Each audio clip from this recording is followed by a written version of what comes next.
All right, ladies and gentlemen, I beat the clock today. We got on here earlier, but I got to squeeze as much time and respect Charlie's time as much as possible. He's got a whole family. We can't talk for another 7 hours. His wife's going to be like, "What the hell you doing on that stream, bro?" But we got Charlie Snogans. Hey to everybody, and hey to Charlie. How you doing, Charlie? Good to see you, buddy. Hey, shalom aloha. How you doing? That's right. Taking a little Aloha. ride? Shalom. Aloha. I love it, bro. I was just thinking about, I was doing some price checks on flying to Hawaii because normally I go to Hawaii during December every year for the whole month Nice. of December, but I don't know if I'm going to go this year. It's a little bit wild and crazy over there this time of year. Do you normally do anything for Christmas or do you have Christmas plans or anything like that? I usually shun as many members of my family as I can, Yes. so I can make it quiet. How many estrangements could I reach per year? Bro, oh my God. Mm. I don't know. I guess I should ask, first of all, if you had any kind of, if you celebrated Christmas or anything like that. Do you celebrate Christmas, Charlie? I don't know. Maybe some people Of do, some people do, course. some people don't. Who doesn't? Where are the communists that are not celebrating Christmas? I know, Because right? even Jewish people are saying, yeah, let's get in on this. We're not going to miss this anymore. They're putting trees up. They're giving up presents. Yeah, yeah, 100%, bro. So I especially being in California, I have to check in and make sure that it's not Xmas or whatever. And some people I say Merry Christmas to, and they get all pissed off at me for whatever reason. I mean, you know how it is. Let But them get pissed. Just say that Merry Christmas. Look it right down the that's barrel, right right, down and like say a Merry shotgun. Christmas. Merry There you Christmas, go. Merry Christmas. So do you have a lot of estrangements in your family? I mean, of course. Now this goes with the caveat: answer what you want to answer. I don't want to get you in trouble or anything like that. At some point, yeah, everybody, not Right? everybody comes back. Yeah. Well, There's this fight, there's that fight. Everybody comes back. Oh, sorry, I did that. Sorry, I said that. yeah. Nobody was murdered. We can always come back together. No, 100%.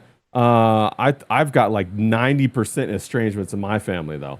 Most of my No, family, yeah. and it's staying there, and it's staying. Well, I mean, it's not that I came into the family. Most of my family's back in Kentucky. They're special people, and most of them we don't communicate. We went back there many times, and there was one time, Charlie, check this out, bro. I had moved. My family moved back to Kentucky, like when I was in high school or whatever. My grandfather had cancer, so we moved back to Kentucky, right? Well, we invited everybody over to our house for for Christmas. It was for Christmas, and they all said no, no, no, no. So then what we did was we got like a whole bunch of hot chocolate and all that stuff, and we were gonna go caroling to everybody, all the family's houses. It was, I don't know, one of my parents' ideas. I don't know, bro. And so we did that, right? And then nobody was home. We were like, wow, where is everybody? So we went to the last person's house, and it was one of my great uncles, and the entire family, Charlie, the entire family was over there celebrating Christmas. And as soon as we knocked and they opened the door, they were like pale white when we walked through the door, right? And I was like, I was a high school kid. I was like in 10th or 11th grade. I can't remember. And I didn't know any better. I was just like, hey, what's up, guys? And I just walked in and said what's up to the cousins and all that kind of stuff. And I didn't really know the full detriment of it until like years later when my family, with my mom or my dad, were like, you remember when we went over there and the whole family was celebrating without us? And I was like, Yeah. What was the point of contention? What was up? I never got that. I, Oh, I, you never found out why? well, I mean, I have my own theories about like why the hell would they like isolate? My mom and dad, they moved to California like I don't know, long time ago, like in the early '80s, something like that. And we Okay. lived out there in California, or yeah, in the '80s, and then we lived in California ever since then until we went back to Kentucky for the last bit of my high school because, like I said, my grandfather had cancer on my mother's side. When we went to go visit my father's side of the family, they shunned everybody like crazy, and I guess he's just the black sheep in the family, or I Your father or your uncle? I don't know. I mean, like my uncle's the same way. My uncle moved to Nantucket. Oh, Well, not my great uncle. My great uncle was like the brother of my grandmother, which is my dad's mother. And then his sibling, he moved to Nantucket, and my dad moved to California. So they kind of split, went as far away from Kentucky each. as they could. And so that's pretty fucking crazy, bro. And if this was a modern story, when you went there caroling, knocking on their doors, they would have just seen the Ring doorbell and hidden behind the Christmas tree. Oh, You would have never, 100%. you would have never known. I that would there was have a never problem. known, right? I would have never known. So that's one of my most bizarre Christmas experiences ever. Let me just jump in the chat real quick and say, hey, what's up to everybody? We got Seesaw SoCal. Good to see you. James Grabbin. I know James is in bed right now. He's on that UK time. It's like 1:45 in the morning over there. We could always try to rustle him out of bed, get him over here. We got monk fruit. David P. David P. I got a little package. I just got it from the cactuses were protecting it. He sent me a package. We'll open that in a little bit. But he asked me, he's like, "Do you guys have porch pirates out there in California?" And where you live, do you have that? Do you have people that steal boxes off your porch? I've heard it happens. It's never happened to me. Yeah, Porch Pirates is an amazing name for it, though. that's fantastic, And right? it is. Has it happened to you? Have you ever had that It's happen? never happened to me. But I did plant a whole bunch of cacti around my porch and my mailbox. There were these fantastic turquoise cactus that when I first moved here, I fell in love with them. And so I took clippings from different people. Of course, I asked them. I didn't steal it. I know what you're thinking, Charlie. Charlie's thinking, You're the porch pirate. yeah, that's right. I'm stealing cacti, right? But the crazy thing is that cacti grow everywhere out here, as do roses. Roses grow incredibly well at the high desert, and also pomegranate trees. They're everywhere up here. Wow. Yeah, so I Can got. you just pluck Yes. one right off and Yes, chomp right in? you can. Wow. And they're like when they blossom like in October, November, and they literally look like Chinese lanterns. I don't know if you've ever seen those Chinese lanterns that they hang for festivals. They look like that, and they're everywhere. And I would have never thought out in the middle of the damn desert that pomegranates, and I go to the store, I see them for like $5 a pomegranate, and I could just go. I have gone and picked bushels of pomegranates, and I have like I think 14 pomegranate trees that I'm trying to grow right now in my backyard. So Any taking? yeah, they're all doing great, man. They're all doing fantastic. I got some that are like waist high. I've been growing them for like 2 years now. They're wonderful. Yeah, and peaches grow great out here too, which I had no idea. I tried to grow some tomatoes and they sucked ass. You ever do any of that gardening, or does the wife do any gardening or anything like that? Yes, they did. The wife and the kids, they germinate the seeds. Yes. In March and stuff like that, and then they start growing the garden in May, I guess, or April. And the tomatoes here go bananas. Bro, you got me so jealous because I'm mixing the metaphor. Tomatoes shouldn't go bananas. Yeah, no, I got it, bro. I got it. They grow crazy to the point where there was one season the tomato plants just took over the fence and the backyard, and we were just giving tomatoes out to everybody we see. Bro, you would be my best friend because I love tomatoes, especially heirloom, the big ones that are like steaks when you cut into them. Put that salt and pepper. Yeah, there's nothing like them. And you go to the store now, they're trying to take the seeds out of everything. Are you aware of that by any chance? That they're trying to propagate? Well, I've had the seedless watermelon. Yeah. I've never had a seedless tomato. Yeah, they're trying to make seedless everything. They're trying to make obviously seedless grapes, seedless watermelon, seedless apples. They're trying to get rid of seeds out of everything. So it can become an industry that you have to purchase directly from Monsanto and those big boy companies like that. And then they don't fruit themselves either. So you have to do it yearly and annual seed buy, rather than how most farmers used to do, where they used to germinate their own seeds, hold back some, let some other things go to seed, and then they'd have the seed for their crop for the next year. But yeah, it's coming. They're coming for you, aren't they? What the Monsantos? What the fuck is wrong with these people? They don't want you growing your own. No, they don't want me growing my own. Let me just jump and finish saying hey to everybody in the chat. Monk Fruit, shout out to you. Zaid, shout out to Zaid out there in the chat. Mr. Geeky, I just dropped something in the mail to you, Mr. Geeky. Joe Schmo, shout out to you. It was Joe Schmo said it was probably all my fault for the Christmas stuff. I agree. It probably was all my fault. Being like, I don't know, I forget how old I was, but I was a teenager. It was probably all my fault. 100%. Shout out to who else we got in there? I think I got everybody, but yeah, you've had a great week. Now, Charlie, I saw that you did something that was very special, okay? And it really got me resonating. And the thing that I saw that you did that was very special was you made this plate, right? Ah, yes. You and the entire family made this plate. And I'm going to pull it up next to me here real quick, and I'm going to show this plate off. Okay, and the reason why everybody pitched in. It was fun. Go ahead. the re- It was yeah, tell me a little bit about this plate, Charlie. I got the plate pulled up. Tell me how this came about, because this was a fantastic idea.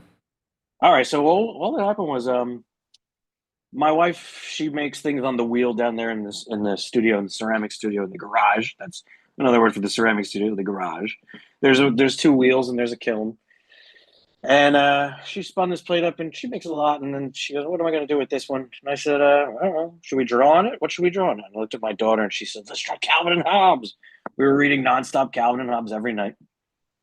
So I drew the Calvin and Hobbes. It was difficult to draw because it's sort of this fat pencil on sort of a grainy surface. Did you draw it like directly onto the porcelain, or what is that, ceramic? Or I'm not ceramics. sure. This is the unfired ceramics. And I kept saying, "Can we make a print? This is really hard to draw this. Can I draw it on paper and then somehow we rub it or something like that?" But no, we had just draw it directly. And then it just sat around for a while. And then my daughter said, "All right, I'm going to paint it now." So she put paint to it. And I said, "All right, good luck. That sounds hard." That was her painting on it. And I thought, "Holy moly, this looks phenomenal." It looks fantastic. It looks fantastic. Then my wife fired it again and it came out, looked even better. And I thought, "Holy smokes, look at what you've done." Yeah, it really, the thing, it looks great. First of all, it really captured the essence of like Bill Watterson. And when I first saw it, I was like, that's Bill Watterson right there. That's it right there. And then after I heard... Imagine if he made a line of plates. We'd all be there. We would. But the thing about, okay, you're going to get me on so many ideas, but then I heard that great story about how it was a whole family that participated in the creation of this. I was like, wow, you guys really got something here. And it's fantastic. I love it. It's wonderful. Do you have it up there? I'm not seeing the broadcast screen. Yeah, here, let me go ahead and I got to do a little virtual camera. Let me put it up there for you so you can see it. All the other people can already see it, but there we go. We got it up there for you. But yeah, it's up there right there. It looks fantastic. And when you fired it, the colors really came through. One of the things that I'm glad Bill Watterson never merchandised this stuff, bro. It's like Calvin and Hobbes kept their like essence. What are your thoughts on that? I would love if there was a cartoon. An animated series? Yeah. Oh my God. Think of how many kids know about Peanuts and the Peanuts Christmas special. I almost thought you said penis right there. I was like, whoa, wait up there, Charlie. They all know about that too. Yeah. Every single boy's going, yeah, facts. Look at this thing. I can. So, I think how many kids know about that, and my daughter's walking around. She's 9, 10 now. And she's telling the other kids, "Have you heard of Calvin and Hobbes?" Nobody. Not a single Really? Kid. Nobody. Really? No kid under 10 has any idea. Wow. So she's bringing it to other kids, like the Pied Piper of Bill Watterson. And then she said, "I want to write him a letter, Bill Watterson." And I said, "Really? Okay, go ahead." And usually, there was a documentary about Bill Watterson. It was like, "Dear Mr. Watterson, please make more Calvin and Hobbes." And there's all these people writing letters to him, telling him to make more Calvin and Hobbes. Yeah. And she wrote her letter, and she just said, "I really love your comic, and I really love you. Thanks for making it." Wow. Went, "Oh." Wow. Wow. I'm sure he probably didn't reply. He used to reply, but did he reply? I don't know. No, nothing yet. Yeah. Wow, that's fantastic. And to be honest, I don't know if she actually put it in the mail and sent it. Yeah. I just read what she wrote. She might have put it back in the Calvin and Hobbes book. Really? Wow, that is so neat. That is so special right there. Because that's what we read. That's what we read. I mean, we read Calvin and Hobbes. We read Fantastic Four. That's right. And now other stuff. And I'd like to convince you I'm reading Chaucer. Of course. I'm reading the Canterbury Tales and the Nun's Priest Tale. It really speaks to me. But no, we read the Fantastic Four. Yeah, fine literature, Homer's Odyssey and whatnot. Yeah, 100%. Yeah. With all the black women in it. I love that version of Odyssey. They should just make it. They should make it all black women. I mean, obviously, I thought they were. I didn't. I'm surprised any white people were around back then with the sun and no sunscreen and all that. But Charlie, what are kids reading nowadays? Do they still have the book fairs? I mean, like I'm assuming, like when you were a kid, when I was a kid. People had the book fairs, and you would go to the school book fair, get a book, and it was The Peanuts was still there, and that was like a couple generations before me. But we still loved Peanuts and Garfield and all that stuff. What do they do? They have any of that anymore? Garfield. They're reading Garfield. My son loves the Diary of a Wimpy Kid, Okay, yeah, that was really and big. he loves the Diary of an 8-Bit Warrior. Yeah. That's Minecraft. Oh wow. Okay. He likes the Minecraft books, and I didn't even know they made Minecraft books. yeah, well, yeah, and it's sort of the Diary of a Wimpy Kid is kind of funny, Yeah. but it's not hard to read. He likes Nate the Great. Oh, I do like that one. Nate. Yeah. And then I got Paramount to get that cartoon, and it was a crummy cartoon. Bro. They wokeified it. They stomped on it because it was bros. It was middle school boys doing middle school boy stuff. Yeah. And then they made the cartoon that they put on Paramount Plus, and they added a girl and a trans and a lesbian, and it was like, what are you doing? Why? This is not boy stuff. And then, but then they were old enough, and I said, all right, we can read Spawn now. Thank God, right? Yeah. And Youngblood. Yeah. So we read Youngblood and Spawn and the early Image stuff, and it changed the way they both perceived everything. Oh, that's incredible. They started making their own. They went, oh, these Image guys, they made their own comic, and then they just started making totally different characters. The way they were drawing changed. Bro. Everything changed. It rearranged their brains. Yeah. To know what Image was. That is so interesting to watch the psychology change like that, and then watch their iconography and their imagery that they put down change after that. That would be very, very interesting. Shout out to D-Wag in the chat. Oh, D-Wag, what's up? Yeah, D-Wag's out there. The Liefeld stuff too, especially because it's just, oh, I'm just going to make this character called Die Hard, this character Bedrock, this character Feral, this character everything. And they went, oh, I can do that? I can just make tons of characters? Yeah, that feeling of ownership. They're just off in every direction, making all these crazy characters. We came up with, what was one of them? The Wino. Okay. He goes around with a gun and he shoots wine at people. Gets them right in their mouth. That's a completely different idea. That's pretty good though. I like that. Yeah. He gets them right in the mouth that they get drunk. They get drunk. Yeah. Okay. And then his partner, the butt thief, comes along and uses a plunger and steals their butt. He goes steals their butt like because they're bump. drunk. The bump of the butt, like they have a flat butt. Okay, cool. Yeah. Well, it's cool to try to perceive it like how kids would, because of course, as an adult, you're like, oh, that's gonna go in the asshole right there. But as a kid, it's like the bump's gone. You know what I mean? You got that flat ass right there. Everyone goes from Latino to Irish really fast. I know, right? They got to have a good sense of humor. Now, what were some of your favorite animated shows? Like I remember Ed, and Eddie. That was a fantastic show. I used to love that show. I was a little too old for that one. I was of course Looney Tunes, and growing up I was never Disney. I was never Disney. That's true. Neither was I. Yeah. I was Warner Brothers because they were nuts. Yeah. And they were ridiculous, and the drawings weren't as good. Mm-hmm. Disney's beautiful. Oh, the Disney drawings. I was unaware of Winnie the Pooh until I had kids, which is bad because Winnie the Pooh's amazing. Yeah, Winnie the Pooh's amazing. Yeah. That's hilarious. Looney Tunes. Animaniacs, the baby Looney Tunes were called Tiny Toons.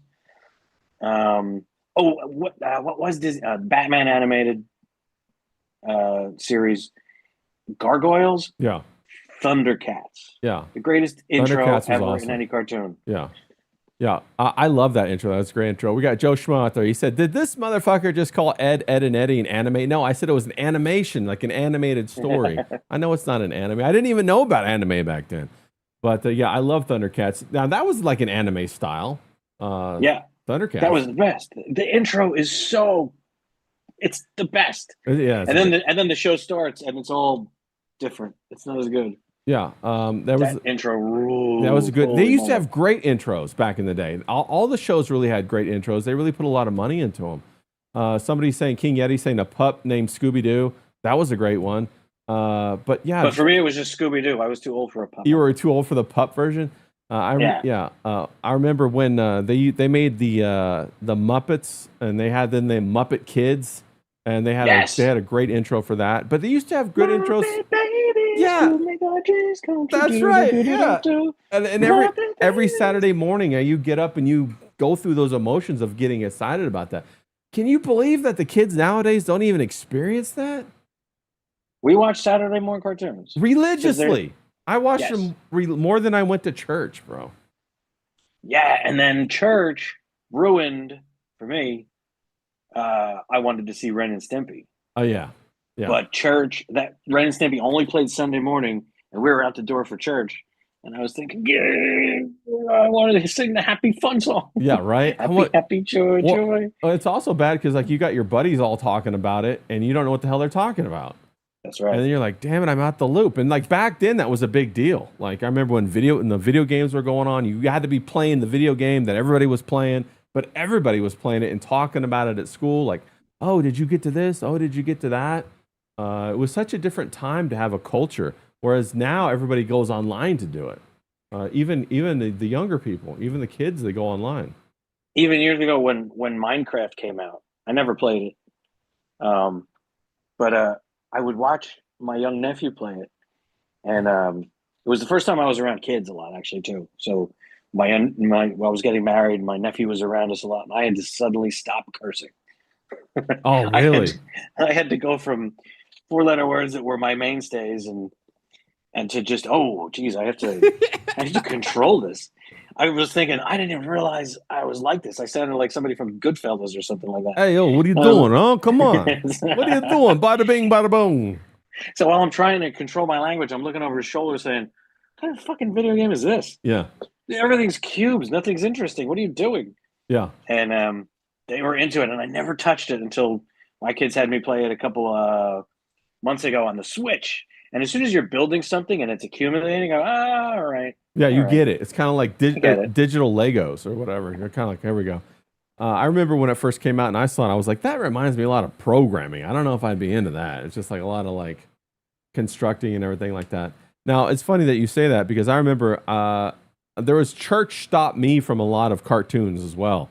There was like Smurfs, like my mom wouldn't let us watch Smurfs because there was like magic in it. Anything with magic, we couldn't participate in because somehow the devil was going to come through the fucking screen and get me, whatever. And and The so spells are coming to get you. So then Harry Potter must have been like that too, or you yeah, were older by then. I was a little bit older, but that it kind of hit the same time.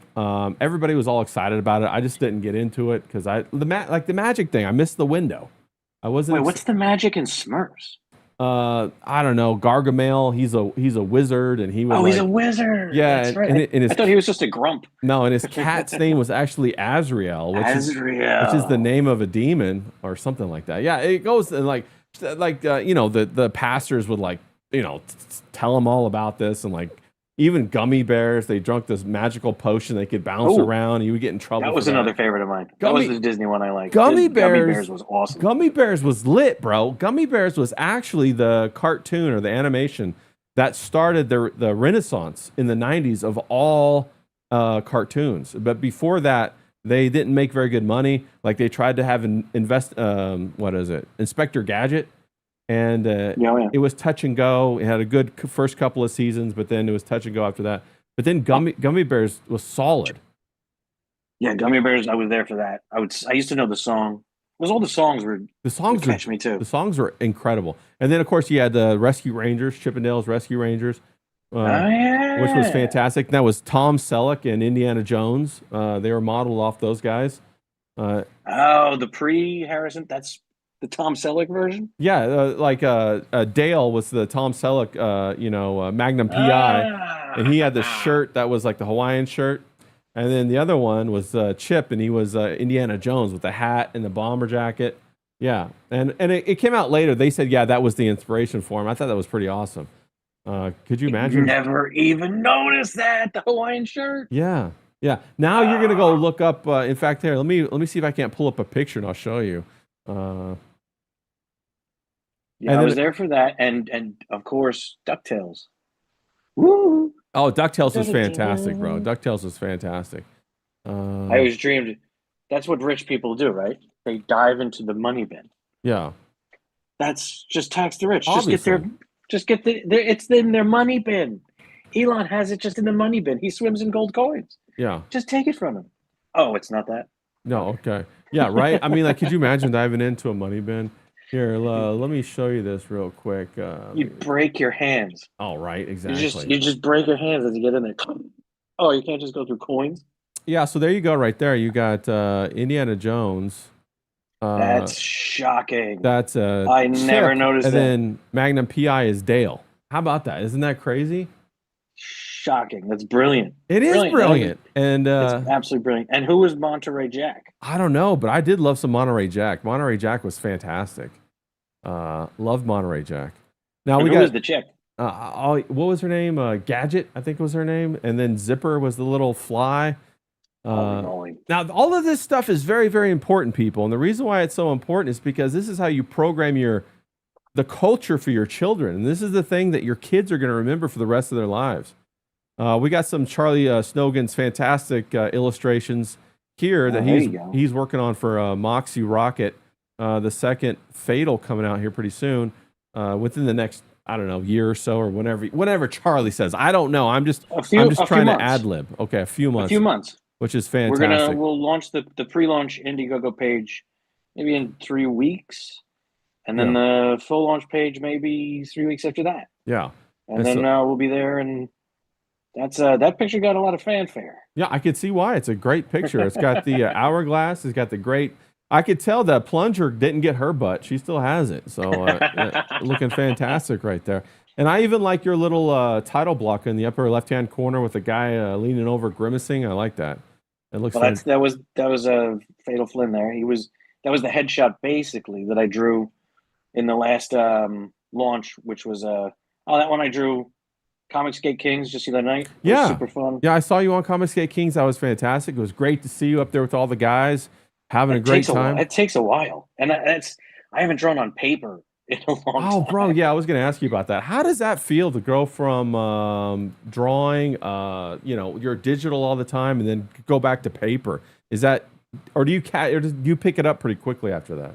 It's a hard switch because Yeah. you're used to just going, oh, I can just cut this out and move it over here and rearrange it and slip this over this way, put it on a layer, and then sort of trace it. Yeah. But that was just Strathmore comic book paper, Yeah. and I had to actually at one point go, oh, somebody bid on this, so I have to send this. I have to make this. You're like, oh, I have to make shit. this nice. Yeah, you're like, oh, shit. Before I send it. Yeah. So I actually asked my wife, do we have whiteout? I haven't used the whiteout in 30 years. Yeah, you're gonna get it out. It's gonna be like hard as a block. It's not gonna be. I also love how you signed your name in that one and in her dress fold right there. That's fantastic. Thank you. That was Billy Tucci's She. Yeah. And I made the very strange choice of putting clothes on her. Yeah. And yeah, that's odd. Why did you put clothes on her? I just wanted to draw the kimono. I don't blame you. It's fantastic. It's a good look. It's a good push and pull of the sexuality of the character. Yeah, because the other one had cleavage all out, so Yeah. I figured I'm getting my skin quotient in, and because normally when I did the book the first time, I did it with Clint. I don't know if you know Clint Stoker. Yeah. He's the most wonderful guy.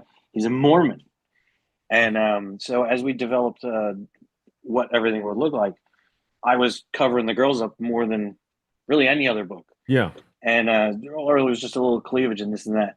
And the only thing he got upset with was at one point in the book, Moxie Rocket unzips her bodysuit there to reveal her bra underneath with cartoon polka dot hearts. Yeah. And Clint just said, "Can you make that not a bra? Can you make it just a tank top?" All right. That's easy, nice of you. Easy switch. Yeah, that's nice. It's an easy switch. Yeah. And they really do wear the magic underpants. Oh hell yeah! I mean, they really do. Then they really do soak it. Yeah, you know what soaking is. You know all that good stuff. If you put it in and you don't thrust, it's not sex. It's just soaking. Right. That's right. And then you just get your buddy to shake the bed. That's right. That's how that's how that's how you get initiated into a threesome right there, bro. That's how orgies start. Pretty sure. We got Zayd in the chat. He says, love Stogan's perspective on anatomy. Peak skill. I would tend to agree with that. Not only that, but, you got great vocabulary, shape vocabulary, and you got fantastic line weighting.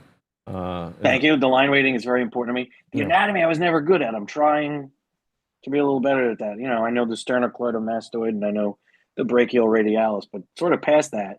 Yeah. Because for 25 years, I've just been drawing. Nobody needed to have bulging muscles and or anything specific. And growing up, I was looking at Rob Liefeld and Todd McFarlane. Yeah.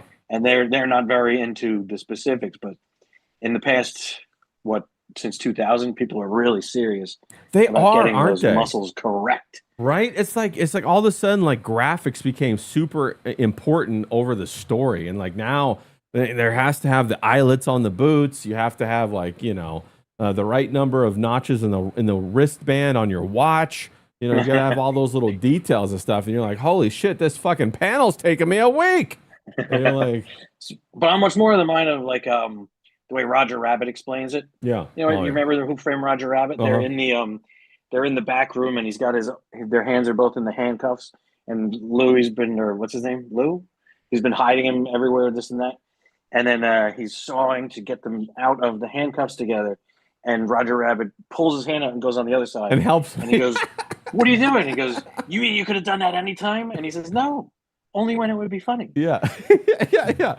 It's the truth. It's the truth. And I apply that to everything. So when can I see this muscle? When it's going to look cool? When is he going to? Because I think other people will make sort of character sketches, and you're locked in to the character sketch is going to look like that. yeah, I'm always going to change it to suit the second, because sometimes the character's glove or whatever or gauntlet would be over here, and it would cover up this muscle. yeah, But sometimes yeah, I go, well, I want to draw that muscle right here, so I'm just going to slide that gauntlet to the other side. yeah, Fine. You know, yeah. Well, and I think it all works like that. yeah, and you're really trying to make a visual something that's iconic that is going to burn in the retina of the mind's eye, right? So they remember it, not something that like makes sense because, like you just said, it's the Roger Rabbit rules. Really, when you're getting on comic books, you're trying to make something that's going to stay with people. And I want each page to be like that. I want each frame to be like that, and I can't work out like that all the time. Yeah, Otherwise, you'll never get anything done. right.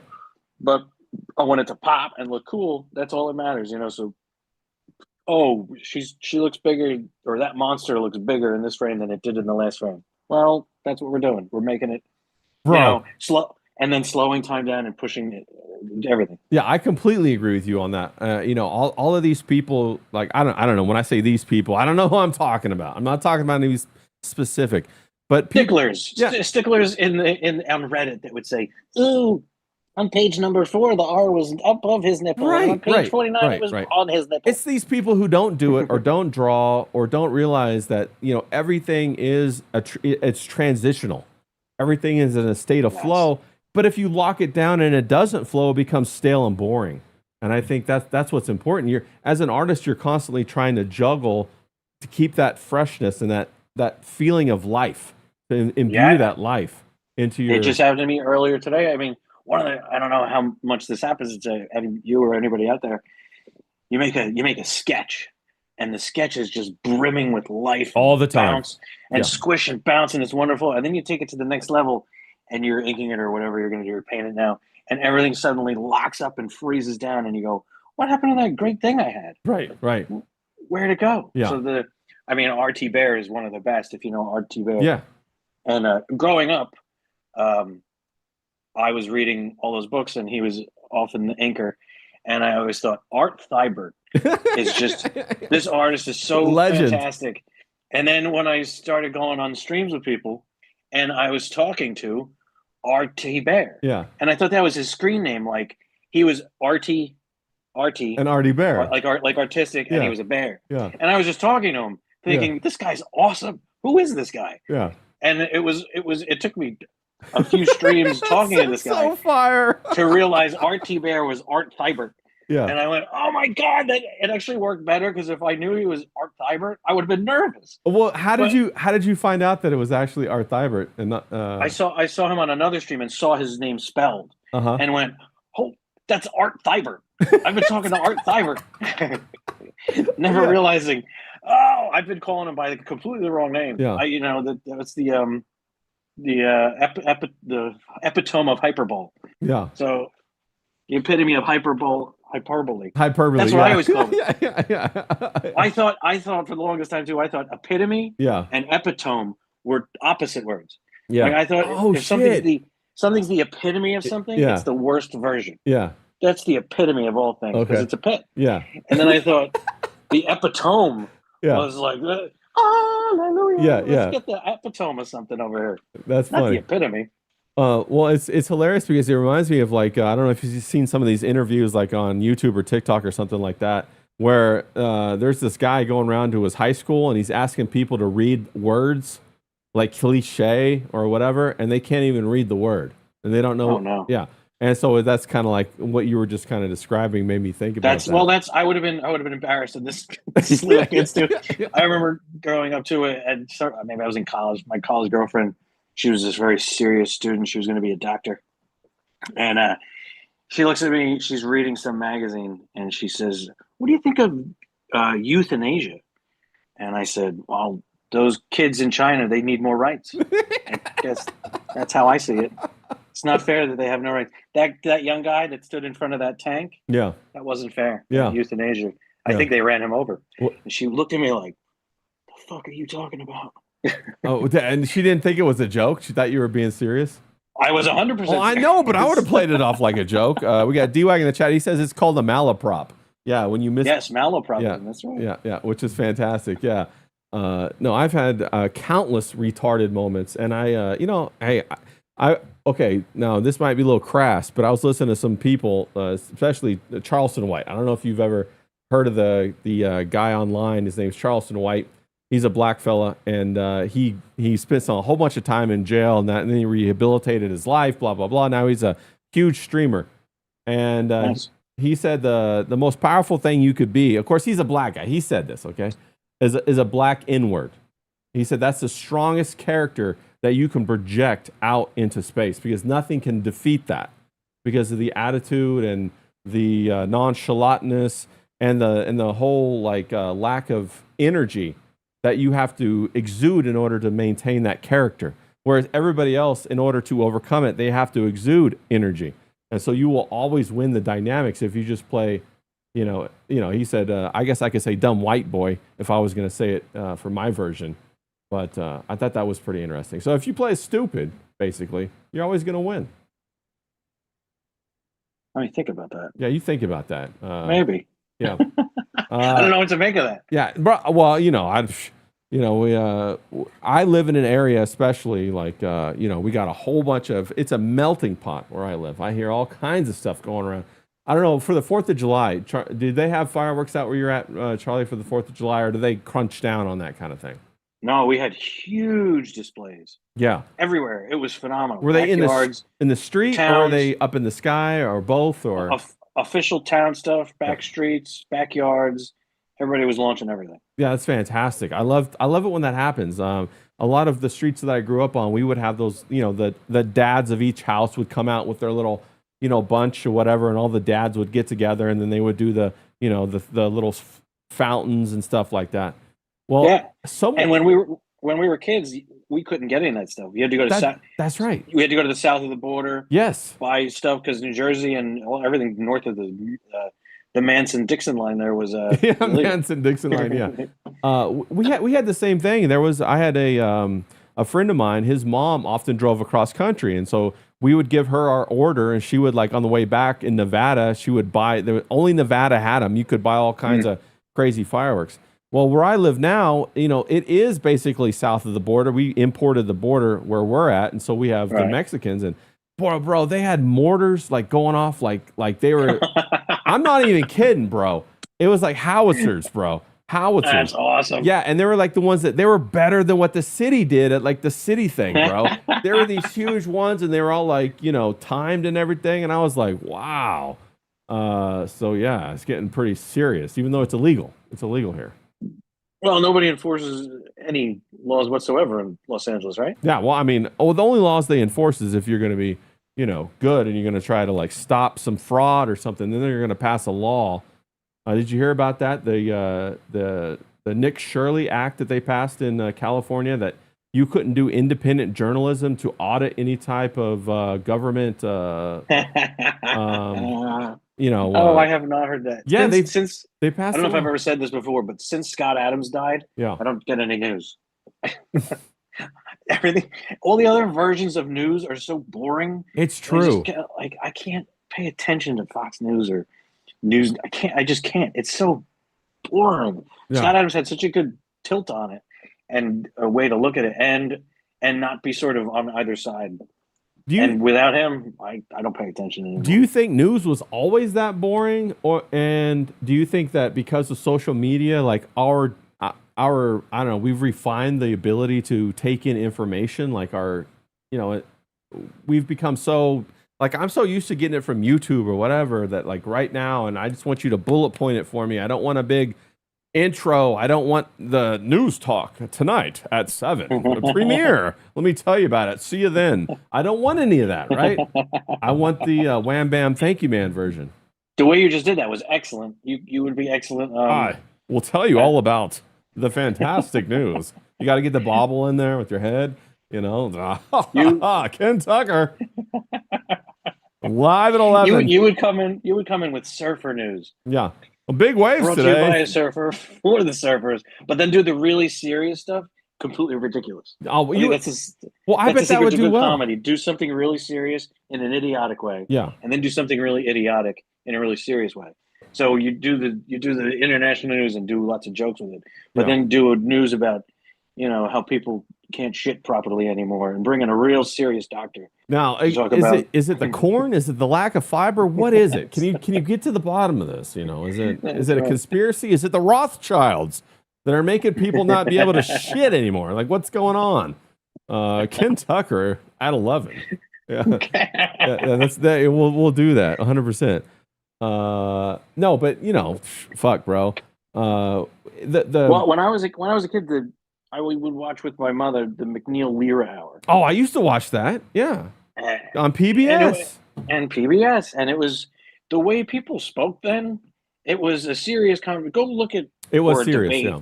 A debate from the 70s, or there was no. It was serious, and if it's going to be serious people doing serious things, talking about serious things, it's fine to be serious and actually not end each conversation with the argument is you're a racist. Well, you're a communist. Okay, where are we getting with that? Yeah. Nowhere. That's moronic. And culminated with I don't know, Mazie Hirono or Ted Lieu. Yeah, or, Ted Lieu. Yeah, or Jasmine Crockett. Yeah. This is how people are talking. Yeah, this is crazy. It's nuts. What are they going to do? They can't fill up your reservoirs in California. Oh my God! Well, don't even get me started on that. Not only can they not fill them up, bro, they empty them out. They on purpose. They haven't even built new ones. It's a mess. It's all by design. Don't get me started. We're gonna go conspiracy theory, hardcore. Gavin Newsom, the Gettys, all of that. Nancy Pelosi, Mitch. He's Gettys, right? Yeah, it's the Gettys, man. They run California. They're there's like that whole conspiracy theory about the tunnels underneath the Getty museum. There's a huge Getty museum out here in California. I've never heard that. There's actually 2 of them. There's actually 2 Getty museums. I don't know if you're familiar. And it's not Elon Musk tunnels. It's Getty tunnels. Yeah, they're Getty tunnels, and apparently that's how they. There's a lot of child abductions and a whole bunch of all kinds of stuff. And like when people die or whatever, they get buried down there. I don't know. What was the one I heard? But it's probably, maybe you'll tell me it is real. When they were saying like there was that catalog, and there was the furniture, and inside when you bought the furniture, it was a way to Wayfair import some kid. Yeah, Wayfair. They were selling these. That cabinets. Was Wayfair. Yeah, it was Wayfair. They were selling. But that's disproved, right? No, well, all right, okay. Okay, let me say this. Okay, for the uninitiated. I didn't think about. I thought a lot of this stuff was bullshit until the Epstein files came out, and nobody did a damn thing about them. Now I'm like, what's going on, people? That does get everybody's attention. That's what's like, hey, wait a minute. Well, the Wayfair thing Wayfair was basically one of the very first online mega companies to ship things. And so, of course, it could be 100% legit company, and then some bad actors get in there and they, decide to do some nefarious things with parts of their roots or whatever, and they were selling these wardrobes and these dressers, and they had children's names. Okay, and they were like $30,000, $15,000, and you could buy one. And they only made one of each one of them, and you could buy that one. And so people found it, and then were like, "Is this child trafficking? Is that what's going on here?" And then of course Wayfair came out and said, "No, no, no, no." All right, so most likely not, but just for the sake of argument, it could be somebody, whether it's not the president of Wayfair or the co-president or the vice president or any of the CEOs or any of the directors or anybody, but somebody way down the line, running the catalog, could just slip that picture in They and be could. running a side operation within the legitimate organization that the legitimate organization has no idea about. They could. They could. However, I will say this: after it got found out, there was no lawsuits, there was no firing, there was nothing like that. So it would make me tend to believe that it was probably part of the leadership group that was doing it. Well, for whatever it was, maybe they weren't kids. Maybe they were just money laundering. You know, that's what they do with art, with like modern art. It's big money laundering thing. Maybe maybe it had nothing to do with kids.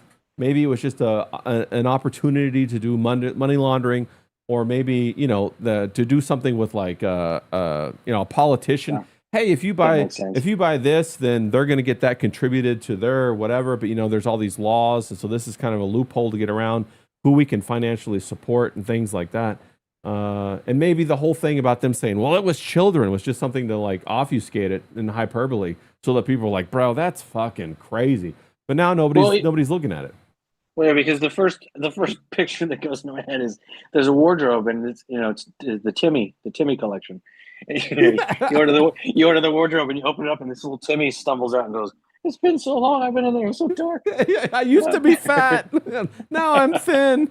Yeah. And don't get the Lion and the Witch one. You won't like that wardrobe. You know what I'm saying? You might end up somewhere you don't want to end up. But the lion's going to come out of that one too. Right. Yeah. That's old C.S. Lewis. Gotta love him. Were you a big Lion and the Witch wardrobe fan back in the day, or did you ever read that? That's classic literature. Never heard of it till I was older. Really? Okay. I read when I was little. I read Which Witch is Which. Okay. But I never read The Lion, the Witch, and the Wardrobe. Okay. Yeah. Well, is that a grammar one? That's just to help you understand which witch to use? Right around Halloween, you can figure out those 3 different words. Yeah. WITCH, WHICH. Yeah. And what's the third one? But it was all about figuring out there was 3 witches, and you had to find her as it went. That's actually pretty cool. That's a pretty good idea. Yeah. Well, it was during the school year. It wasn't summertime when everything's fun. Yeah. So you take your fun where you can get it with Which Witch is Which. Oh yeah, bro. Or Duck Duck Goose. Yeah. These are the fun things that you can have during school. Yeah, that's it, bro. It can't be anything more than that. It has to be pretty tame. I had garbage. One of the first times I got in trouble, I had Garbage Pail Kids. Oh man, those things were awesome. 2nd grade, sitting there looking at my Garbage Pail Kids, maybe drawing one of them, and the teacher came over and just stood there and went, "Give them to me," and I went, I'm busted, and I started getting all weepy. You can have these when the week is over. Yeah, bro, that's bringing back some memories about like how I got a lot of stuff confiscated by the teacher.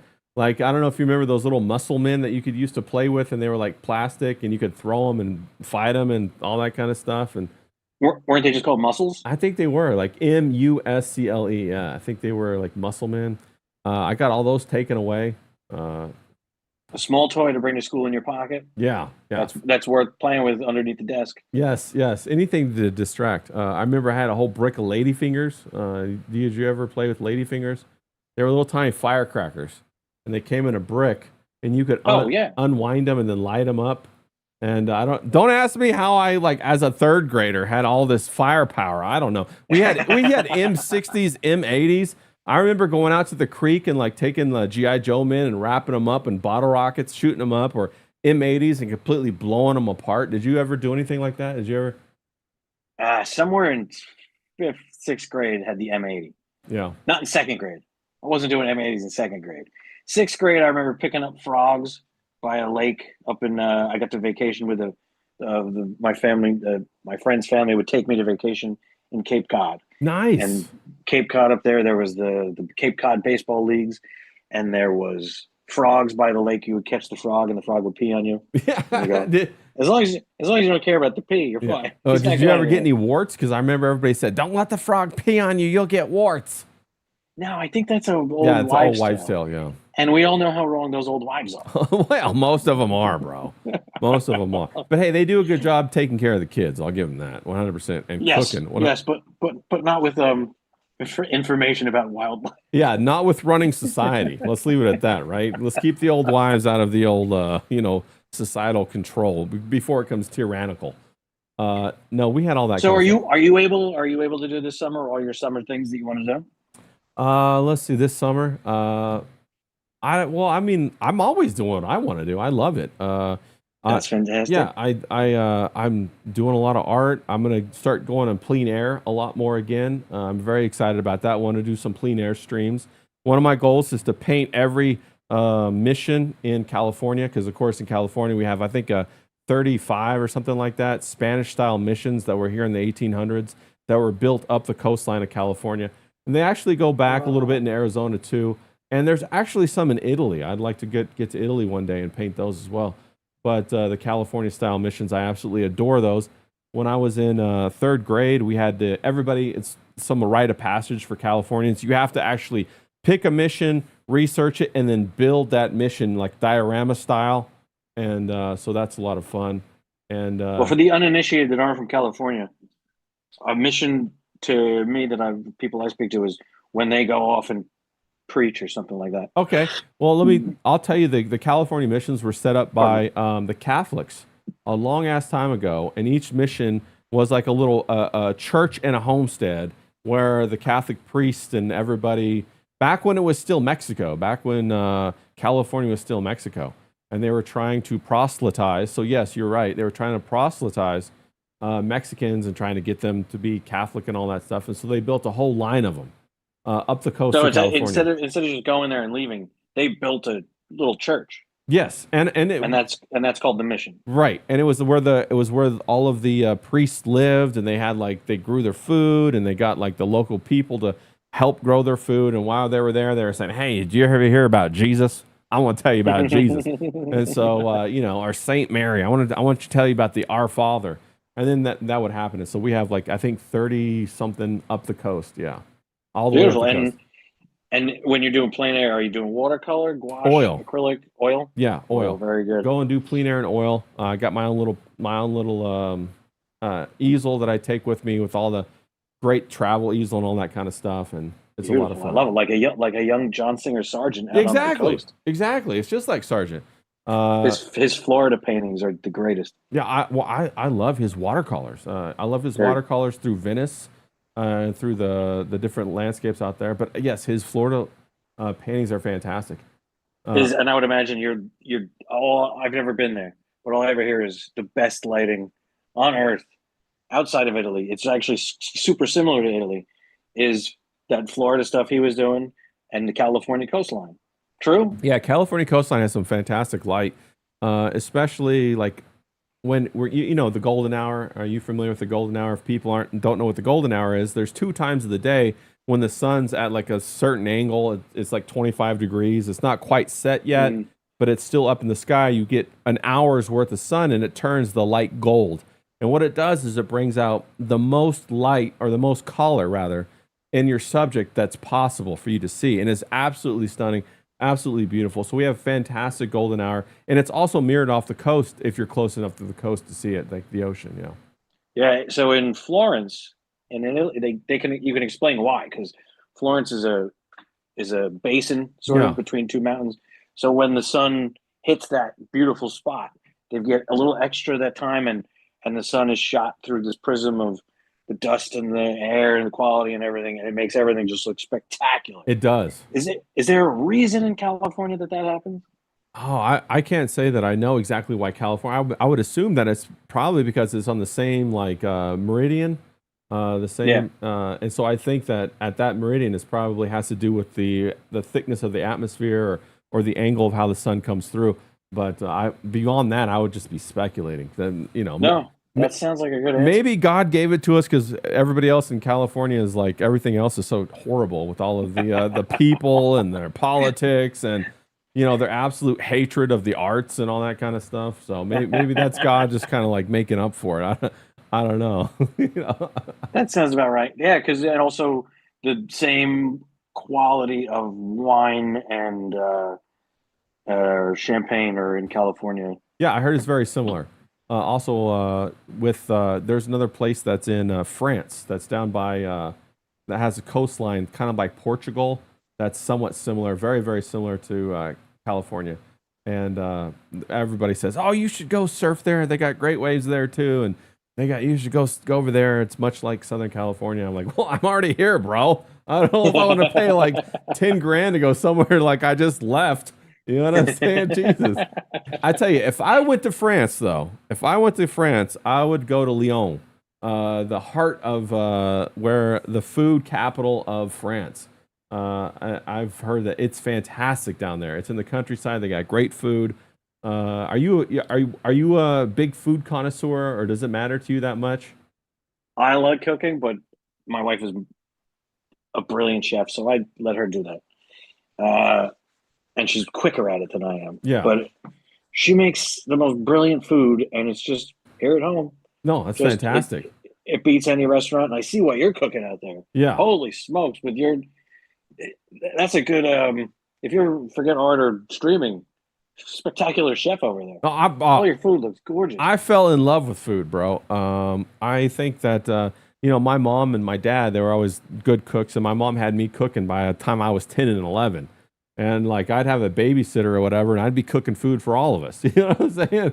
And the babysitter was like, "All right, cool, let's do this." So I remember cooking all the time, cooking in pastries and all kinds of stuff. But I absolutely adore food, and yeah, if I was gonna do something else, I'd probably open up some kind of barbecue restaurant or something like that, and try to do all kinds of different takes on it. Like I would want to mix it with like Japanese ramen and use like pork shoulder that was smoked over different types of wood and stuff, and try to like really get into that. But then I probably Ramen is such a good delivery system. it is For whatever you want to kind of alter it with, and it can be real simple and just sort of have the broth and a couple of vegetables and drop an egg in. Yeah. Drop some. It's such a why it's so.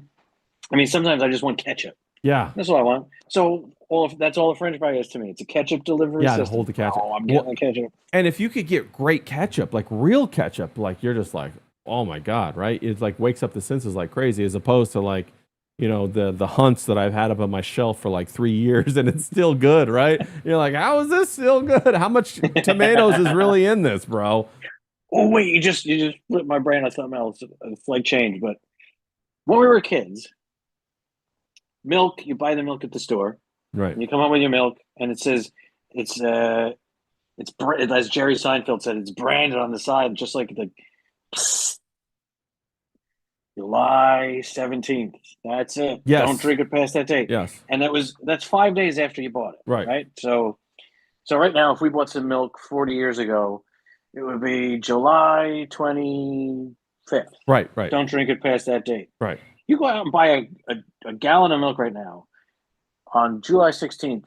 The date that it would say, don't drink this past August 30th. And Yeah. you'd just be thinking, what the hell has happened? Yeah. I thought milk went bad. Yeah. What is this? Yeah, bro. I'm gonna take you down the road a little bit further than that, even. Okay, I got a little something more for you. Back in the day, you would be able to go get real ice cream. That was fantastic, right? Remember, on the summer day, you'd have to scoop it on your ice cream cone or whatever, and you'd have to, chase the drips down the side of the cone as it melted, right? You're like, oh, right, trying to get it, right? But nobody clipped that, okay? Nowadays, you could buy ice cream and leave it out on your counter overnight and it won't melt. Have you seen that? I have not seen that. And not only that, but they have changed the labeling on ice cream to call it a frozen dessert instead of ice cream, because it no longer qualifies as ice cream anymore. Instead, they're they're mixing all of these gums, all of these stabilizers, all of this stuff, and it's in the ice cream sandwiches. The Haagen-Dazs. Do you remember when Haagen-Dazs used to be the gold standard of ice cream? It's like, oh my God! You spent all that money. You got Haagen-Dazs? What did you get? A small loan for that? Like, what did you hit the lottery? Like, what? Oh wow! You go to SeaWorld or something. Oh, we're gonna get Haagen-Dazs bars. Oh, did you get that raised, Dad? Like, what the hell's going on? You're eating that like gold standard, but even Haagen-Dazs. The best. So let me try and make it not a conspiracy. Okay, hit me with it. Did you ever have gelato? Yes. Gelato melts at a totally different rate. Yes. Because there's more eggs and it's more custard based. Right. Rather than ice cream based. Right. So I'm always still a slow eater. So when I was a kid, everything would melt on me. I would never get a cone because the cone would just be done before I could get to the end. That's a cartoon right there. So then I was still a slow eater when I finally got to Italy and started eating all the gelato and thought, what the hell's going on here? Yeah. Everything's fine. Yeah. So the gelato, because it's custard and egg based, Right. melted at a wholly different rate. Yeah. So does that maybe the difference? No. Are they putting more eggs? They're No, putting something else they're in it? not even like that halo stuff? Yeah, they're Is not that even. what you were talking about? Yeah, they're not even putting eggs in any of this stuff, bro. It's all monosorbic dextrose and like titanium nitrates, disorbate, and all this kind of stuff. And they're putting it in the into the ice cream like dessert, is what they call it now. They're even doing the same thing with chocolate. They're trying to grow chocolate in a lab now, so you don't have to actually grow the cacao nibs and then process it into chocolate. They're actually growing it. Like Hershey's is doing it, Nabisco is doing it, and it's already hitting the shelves. This synthetic chocolate. So no cacao. Yeah, can you believe that? That's wild. Yeah. Well, chocolate's gone through a lot of phases. Yeah. I mean, think of it like this too. No one in Europe before the 1600s had chocolate. Right. There were no tomatoes there, right. and there were no chocolates. That was all here in the Americas. Yes. And only after Columbus and subsequent voyages did anybody even get any cacao based anything. And they would drink it there was no chocolate. Yeah, they drank it. So yeah. They could only drink it like coffee or tea, and it was bitter because no one even figured, what do we do with this? I don't like this. Yeah. So they figured, let's put some sugar in it, and then it became a drink that sort of woke you up and made you feel good. Yeah. Because it has, and I didn't know this till. Did you watch the Venom movies? Yes. Did you hear that one line about it's only chocolate and in brains that you get that one chemical that makes you feel really good? It's a long chemical chain idea, and he tells Eddie. Venom tells Eddie about it. I probably forgot that. People were drinking chocolate for the first time in Europe in the 1700s, and it wasn't until Cadbury comes along 100 years after that they even try and turn it into a candy. Yeah, it took hundreds of years of changing what you put with the cacao to turn it into even a mention of a dessert. But back then they would say, waking up and having chocolate is the best breakfast that you could have, and you'll feel better than having a steak and coffee. Yeah. So if they keep changing it a little bit, as long as they're not putting something weird, like well, they're not changing it. They're just not. It's not chocolate at all. They're growing it in the lab. It's basically chemicals that they're putting together. There's these they use CRISPR or whatever to change these molecules and cut them up and then grow it in the lab and produce it. And then they put the term chocolate on it. That's my beef with it. Like, I don't care if they experiment with new foods or whatever. Just don't do the double speak where you're like, as you're saying, oh, this is almond milk. Like, bitch, that ain't milk. That's not milk. Yeah. Unless that almond had nipples. Yeah. I got nipples, Greg. Can you milk me? Yeah, exactly. And so that's why I know it's a scam. Is because they're trying to like lie to people to try to get that into your cart, get that into your kids, and they're putting it into products that were previously real chocolate. Now it's not real; it's synthetic chocolate. Now they use the word they use the word chocolatey, not chocolate. It's chocolatey. You have to go back farther too, because when we were kids, they were doing the same thing, sort of. Maybe not exactly, but here's some white chocolate. Okay. And they would give you white chocolate. It's not chocolate. Yeah. No, you're 100%. Chocolate at all. No, you're 100% right. There's no cacao in it at all. It's just sugar and cream. Which is fine. I loved it as a kid. Give me that white chocolate. No, I actually hated it. Stuff rules. Until I found out that it wasn't really chocolate, because I was always biting into it thinking it was chocolate. I'd get all mad about it. I was like, "What the fuck is this?" Well, because you weren't getting that chemical hit that I was telling you about. That's a Venom movie. Yeah, no, I wasn't, and I was like pissed off about it. And like I don't know if you remember, I got those pretzels with the white chocolate on them, like during Christmas time and stuff. I'm like, who gave me these, man? I hate this person. Like, get out of here. Only worst holiday treat is at Halloween time, the orange peanut. The orange peanut's not good. Now, do you like candy corn? Are you a big candy corn person? I'm there for candy corn once a year. Yeah. It's not like I'm eating candy corn all year round. Yeah. Maybe because if I'm eating candy corn around Valentine's Day, I'm still eating candy corn. I'm like, this is too much fucking candy corn. Yeah. Somebody have a chocolate heart for me over here? Yeah. Yeah. When you eat the candy corn, do you eat them color bit by color bit? Yeah, of course you do. I'm not. I mean, you're not. I'm not like a heathen. I'm not like some sort of barbarian over here that just guzzling the shit down by all the colors. Once you got to nibble through the colors, right? You got And to then make also sure. when you're eating corn, never mind the candy corn, popcorn. Yeah, I do. You're reaching in. Yeah. Are you going handful? Nope. One at a Or are you time. going one at a time? I'm one All at right, a I'm with time. you, one at a time. Yeah, chat. What about you guys? Do you guys do the whole, a big handful of popcorn, or do one at a time? I'll do even better. I eat off the different pieces of the popcorn as I'm eating it. I don't put one whole. Yeah. The sort of side tentacles, Yeah. and then the round part. Yeah, I eat the round part last. I eat the other bits first, and I'm like a machine just going to it, bro. I've been made fun of quite a bit about that. As a matter of fact, in my life, like, bro, you eat popcorn weird, dog. I'm like, watch the fucking movie. What are you watching me for? Like, watch the damn movie, bro. Am I that interesting? Yeah. Just watch the movie. Yeah, what are you calling me, a fucking, some sort of circus freak? Just watch the damn movie. Any response from the chat? Do they do the candy corn? How are they eating their popcorn and their candy corn? Yeah, no, it's like I think it's a 30-second or 45-second delay, so it'll be popping up here in a second. Okay, because then I have another question. Okay. I always mean to go on Twitter, but I don't go.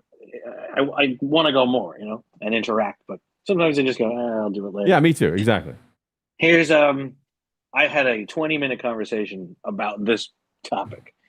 That popsicle that the ice cream man's driving around. It's the summertime. He's playing the terrible music, and he gets to your block, and you go, oh, there we go. And you go to the side, and you look at the side of the big menu. Truck, you got the big menu, and you got the menu, and you're standing right there by the exhaust going.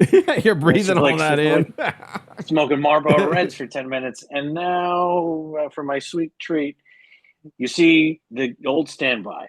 It's the red, white, and blue popsicle, right? What do you call that? Astropop. Astropop. I didn't even heard that one. Yeah. I always called it a rocket pop. Rocket pop. That's a rocket pop. And the person who I was arguing with about a month ago said, no, those are bomb pops. Bomb pop? Bomb pops. That's what I said. Never heard of bomb pop. No, I never heard of that shit. So, and I was saying, it doesn't look like a bomb. It's a rocket. It's clearly a rocket. It's clearly a rocket. Clearly a rocket. Yeah. And she's going, no, that's a bomb. No. It's a rocket. Bombs. But if you want a bomb pop, it'll be round and it'll have cherry bomb. Cherry bomb.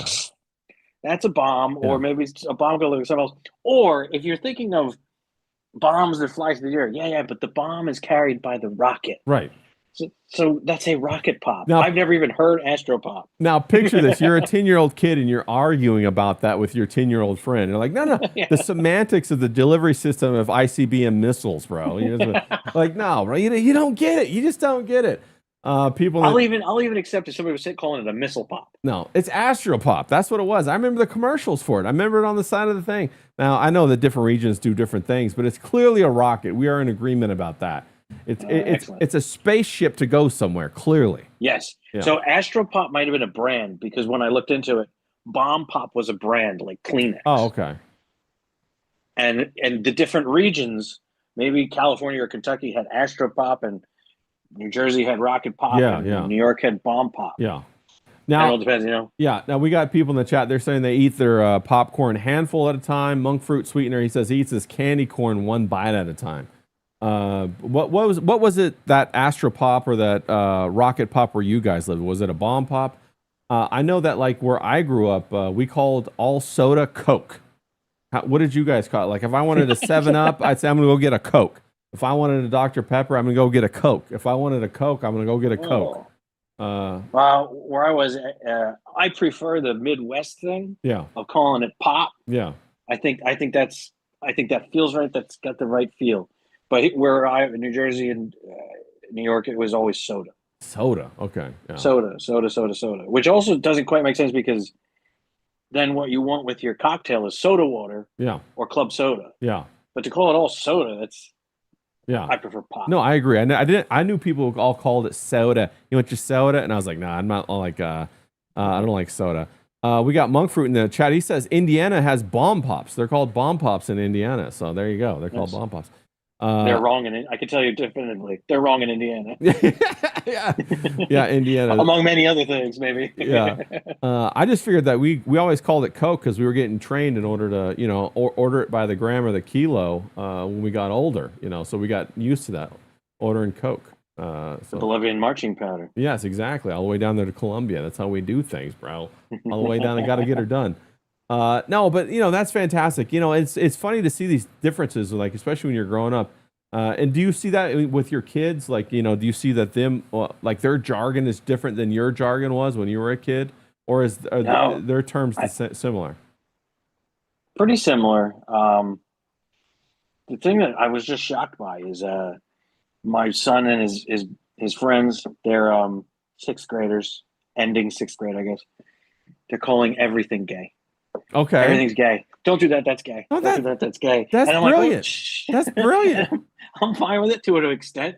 And at a certain point, we're watching the World Cup, and he's going, "Get out of here, Killian and Bop gay." And I was like, "Hey." We did that when I was a kid. We called everything gay too. Yeah, we did that. That's hilarious. So I'm happy to see that impulse hasn't died. Yeah. To be like, get out of here with that gay shit. Yeah. Well, it's funny because they took the word first, right? I mean, the word used to mean something else. So that's it. Turnabout's fair game. Flintstones. We'll have all that old music. We'll have a gay old time. Exactly. Yeah. Then like your kids or whoever are looking at you like, what? We'll have a gay old time. You can't hold me accountable. It's right there. So, but I have a theory about this, which was all the married men that were walking around with their wives. You're fighting here and there. You're married, and there's kibitzing, and you're worried about the mortgage, and you're worried about the kids. And then you see these guys over there, and they're all super fit, and they're picnicking, and they're diving in the swimming pool, and you go, "Look at these gay guys." Yeah, they're happy. They're just now that could grins be true. on their faces. These are the happiest motherfuckers I've ever seen. These are some gay motherfuckers over here. And the word went from just we're having a gay old time to there's the gays. There they are. That's true. I mean, like, I've known quite a few in my life, and they're always very wealthy. They're always going places.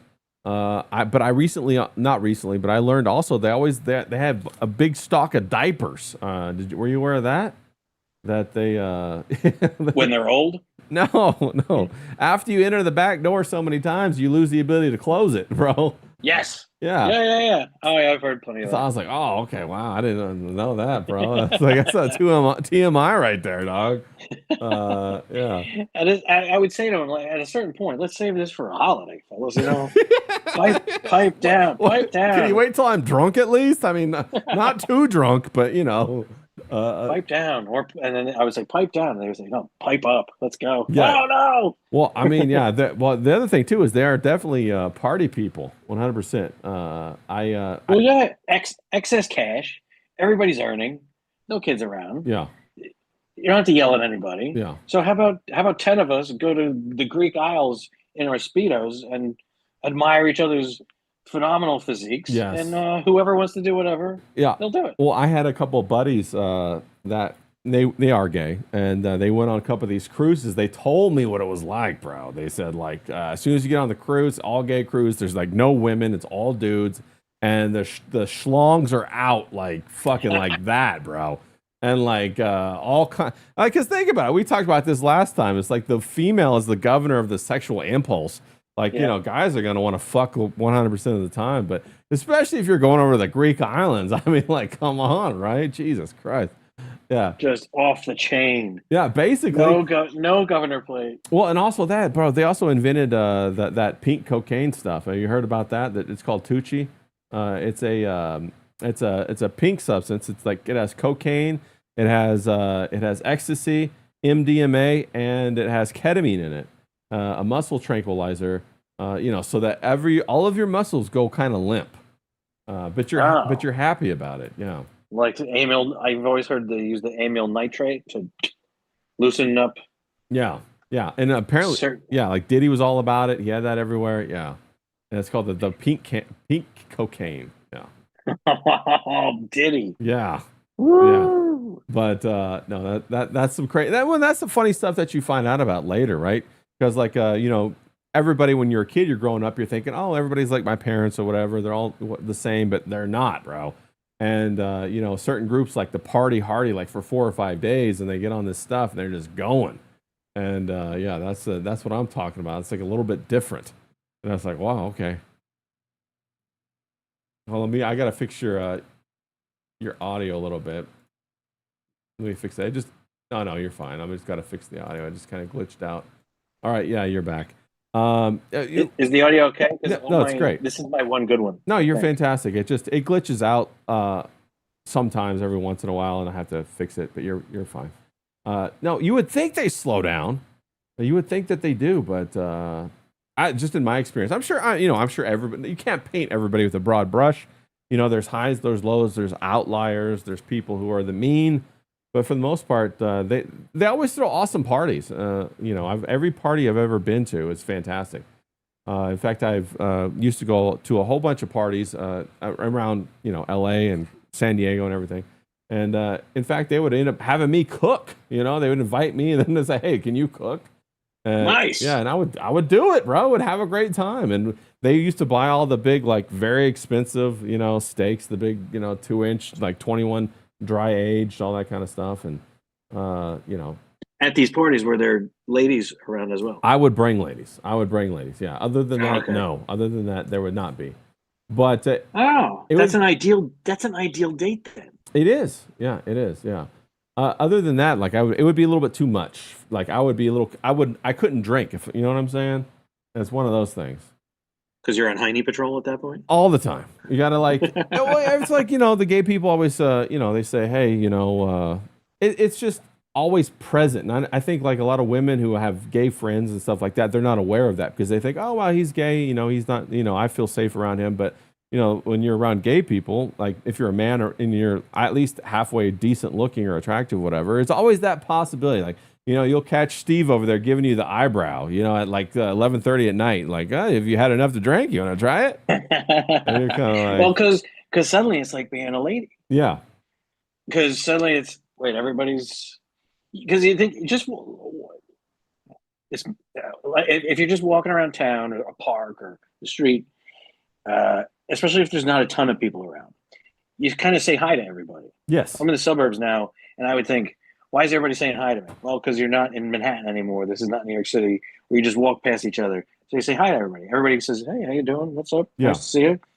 Everybody except women age 16 to 50.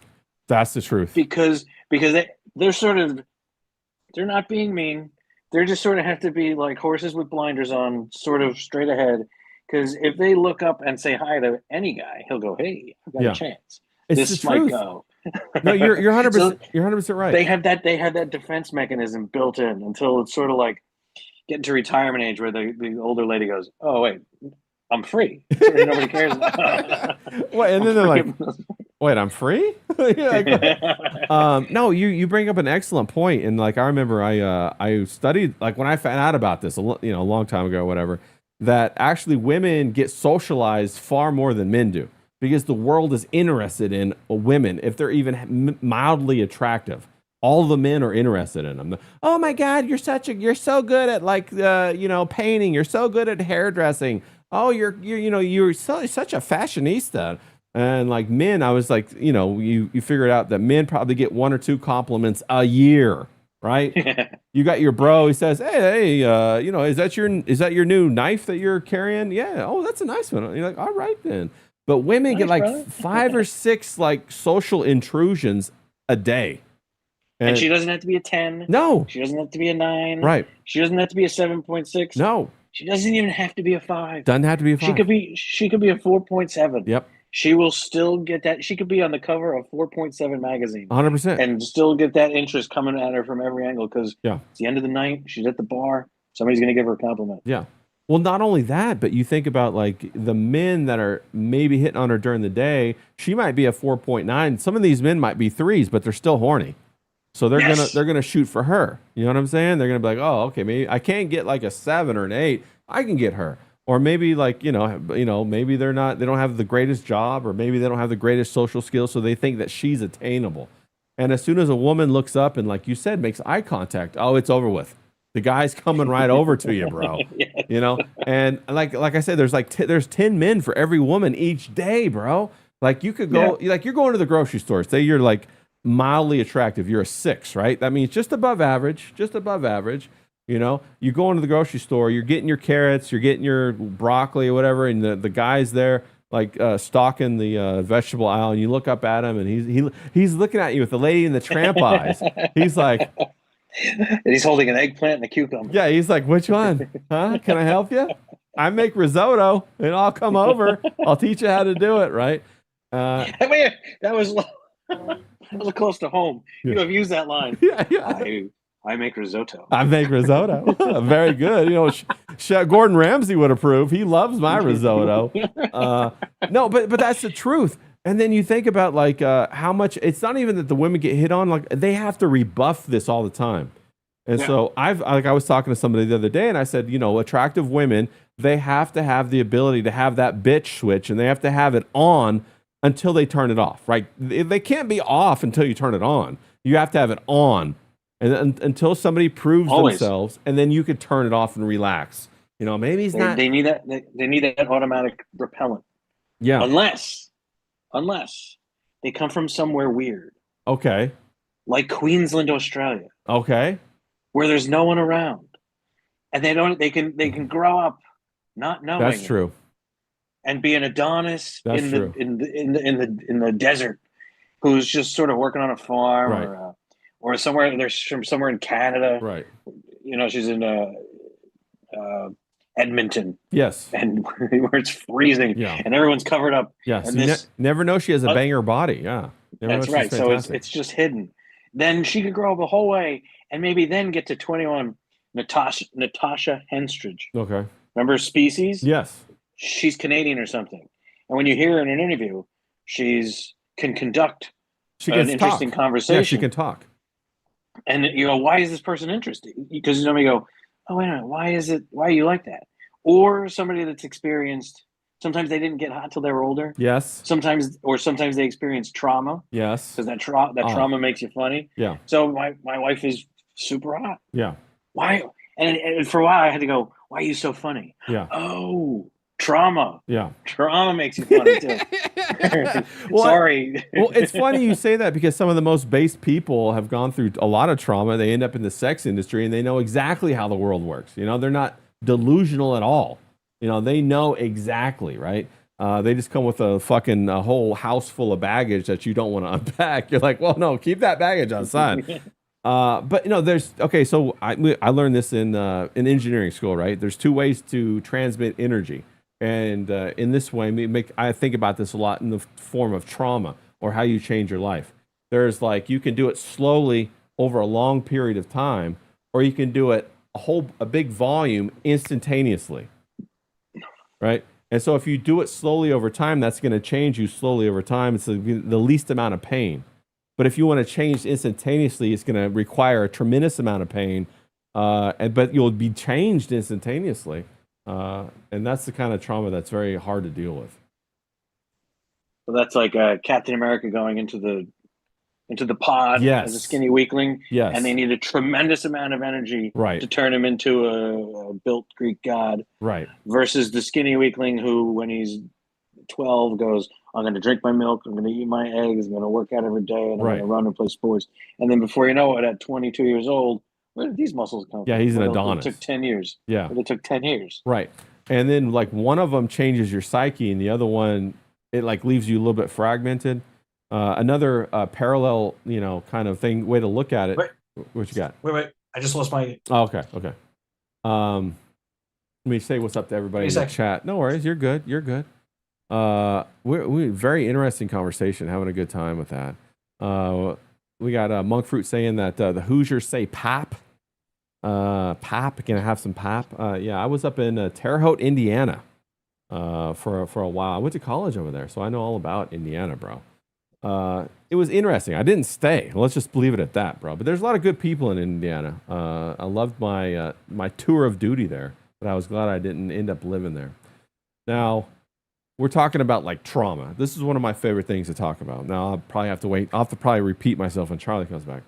But when you're talking about trauma, the way that it impacts the psyche, if you get a whole bunch of trauma at once, it's very overwhelming. You have to mentally process through that trauma. And sometimes you need a therapist, but if you don't need a therapist, you have to utilize tools in order to process through that trauma. Now, if the trauma comes slowly over a long period of time, usually you can change that and then develop, the emotional tools to get through it as you go. And so you don't even notice that you develop those emotional tools. One day you'll just like, realize that, hey, I've got like a really quick wit, or I come back sharply, or I have a sharp tongue, or something along those lines. And you can, it changes who you are as a person, is what I'm trying to say. It's much like if you go to the gym and you work out, you develop a lot of other things mentally as you go on that journey. And that's what I would say would be the big difference between doing the trauma all at once. And I don't want to really define it as trauma, because if you talk about it in a much bigger capacity, it's energetics. You're talking about how energy moves into your system and how energy then moves out of your system, and then how it changes you as a person through that flow of energy. And it's a very interesting topic, and it's really how we all live. Charlie, you back? Can you hear me now? Just checking on you. Not yet. Okay. But I You got me now? okay. I think Now I sound like I'm talking to you from the bathysphere deep in the Marianas. yeah. Now you're underwater, but it's okay. We'll take you underwater. We love it. We love Charlie. No, I was just talking about how, like, another analogy that I would say is that women who tend to have big boobs earlier in life versus when they grow up, and then can you still not hear me? Maybe you can't hear me still. But that's another good analogy, is that I'll tell the chat, when women grow up with big boobs, quite often they develop the psyche in order to handle that kind of attention as they gradually increase and increase and increase. But then women who've always wanted big boobs, and then they were flat chested, and they go out and they have the surgery at age 25, all of a sudden now they got this flood of attention. And it's kind of like they still have that underdeveloped psyche on how to handle all that attention. And so it's just very interesting how these different environmentalistic, or not environmentalistic, but environments impact your psyche and impact, the dopamine that hits your mind and how you want to go through life and what you can expect in life. Because you have to be able to handle these situations. When you get all the attention. Like a lot of the women that I knew that did get fake boobs, of course, they wanted to show them off like right away. You know what I'm saying? They're like, oh my God, did you see my tits? And they were like, hey, go look at my tits. And of course, that's going to attract the wrong kind of attention, and they'll be out at the bar, they'll be flashing or whatever. And it happens, when people get excited, get a little inebriated, they have a good time doing that. But that kind of thing happens. Versus, women who are more familiar with that kind of attention, they know what they're going to attract to themselves, and so they tend to cover up a little bit more. And I'm not saying they don't like flash their tips, because everybody can flash their tits, bro. Everybody can do that, bro. It's how you get things done. I think I'm on limited power over here. I just plugged these in, but they didn't connect. Oh, no worries. So this might be the end. No, we'll wrap it up here pretty soon. Also, I don't want to hold you all night. I just really enjoy talking to you. One of the guys I've really connected with. And so I do too, man. Yeah, I have a tons blast. more to talk to. Yeah, I have a blast, and so I'm always looking forward to it. We were going to talk about. Wanted to talk to you briefly, more in depth, maybe next time, about what your take is on what great art is. I wanted to talk a little bit about that, and about like how you see great art, carrying its way into the future. And because everybody says that art is art, great art or whatever, but you can't go in any other industry and just throw fucking marks on a page and say, no, that's my style. That's my feelings, right? It's like, why does art get such a low bar? Is it a result of what happened in the 30s with the modern art, psyop that was with the CIA, or is that a low standard, or is it just people are so disconnected from what the tools of artistry are that they don't really even fundamentally understand how to judge visual artwork? What are your thoughts? Well, art could be your job, and it could be not art but commerce. Yeah. And you could do great art within that commercial realm. But we just took the kids to see Weird Al. Yes. And that was great art. Yeah. It was the greatest live show I ever saw, and it was all 100% silly, 100% fun. There was no moment where we weren't giggling our faces off and dancing. And I think that's the highest form of art. If he's doing that and we're having that much fun because of what he's doing, That's it. That's the pinnacle. Yeah. It could be the Sistine Chapel or Weird Al or it's whatever. Penn and Teller, the guy who doesn't Yes. speak, Yeah. said art is whatever you do when the chores are done. So when the chores are done and you're going to do something, magic, tap dancing, throwing paint, skateboarding, Lionel Messi is great art. Yeah. It's I don't know, when you take it to the epitome of the pinnacle. The epitome, yeah. Not the epitome, not the bottom. We want the epitome. We want the top. We want the top, yeah.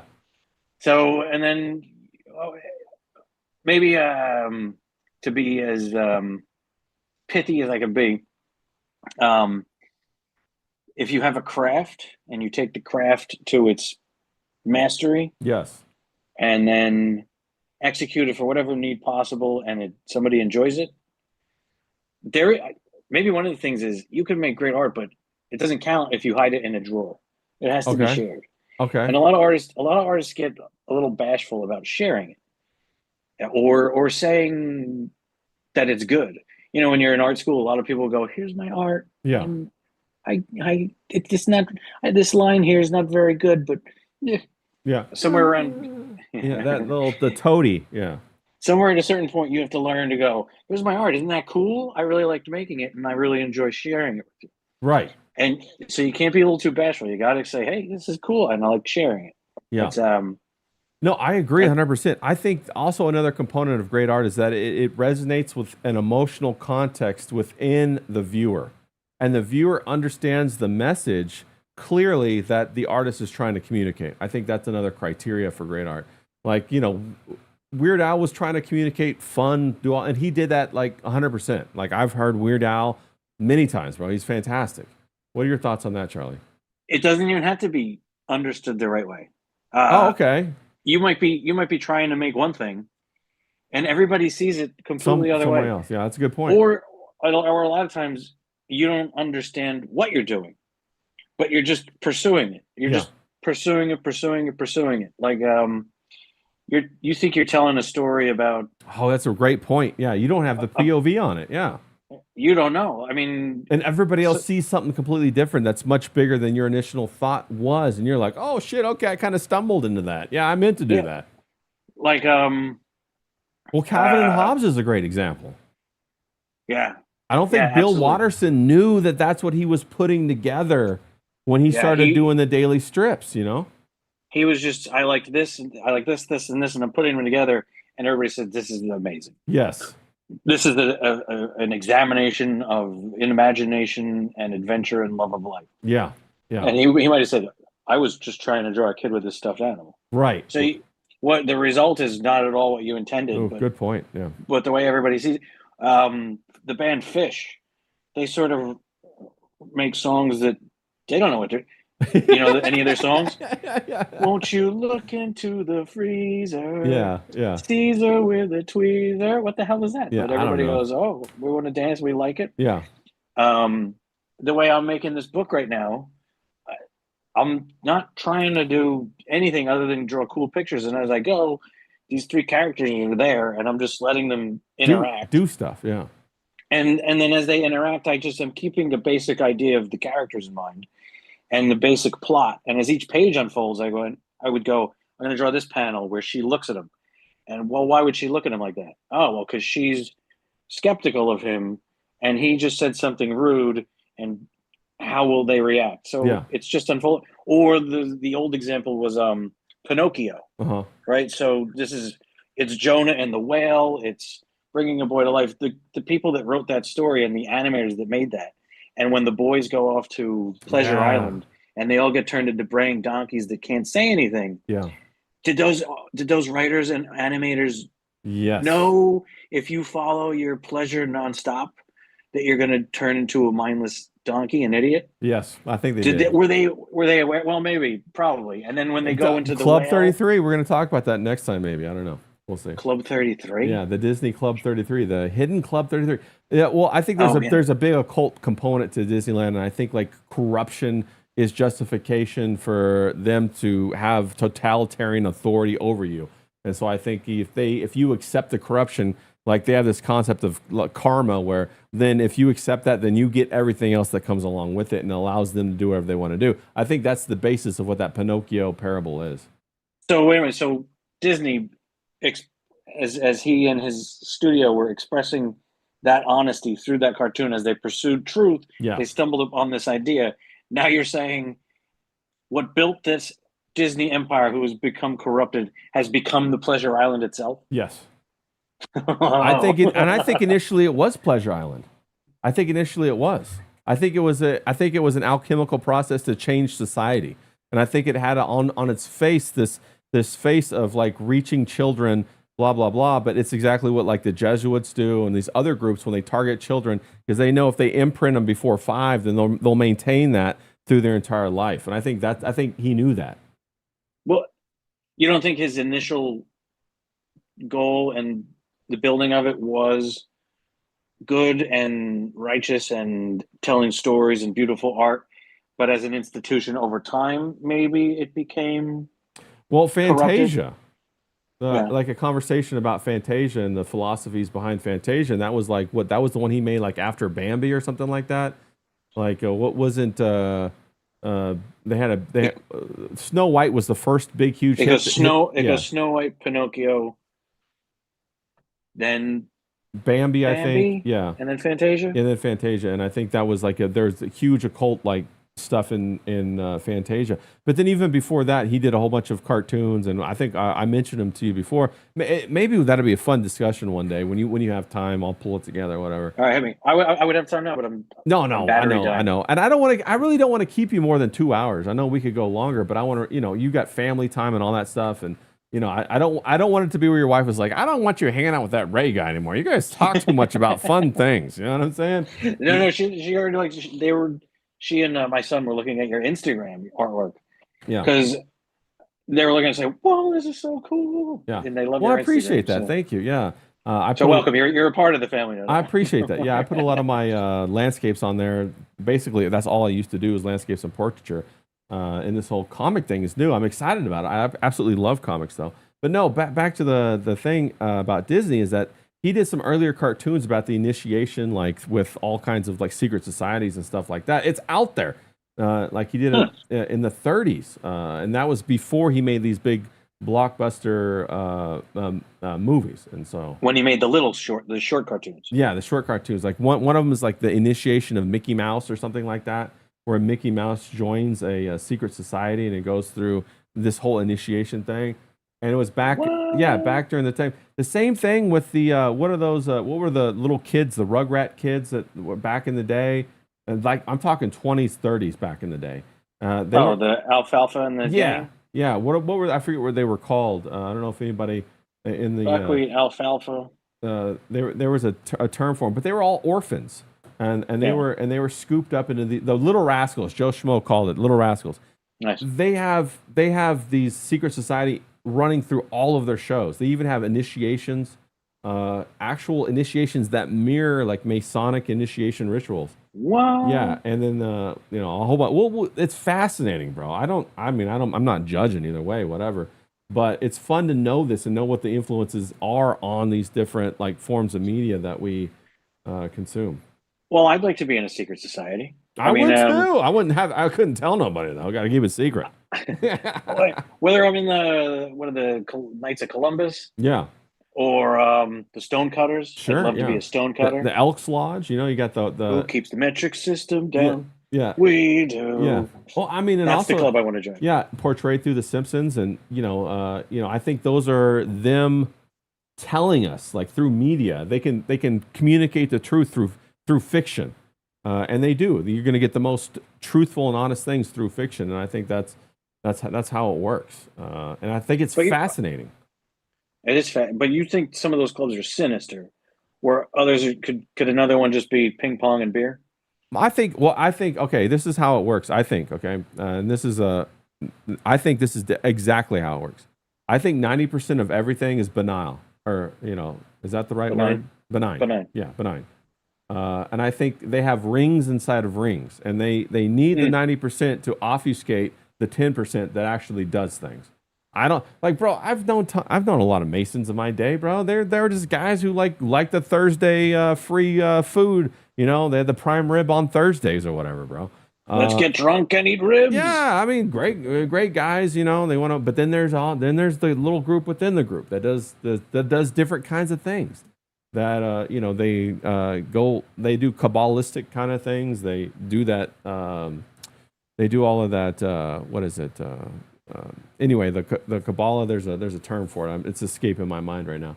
But but I think it's fascinating. I'm not saying everything is sinister either. They just have different motives than we would normally think. And it's kind of like how when you learn about people who are like psychopaths, you know, they don't experience empathy. They don't experience some of the more refined emotions that we do. So they operate their life on a different basis with different motives because they're trying to experience different emotions than we are.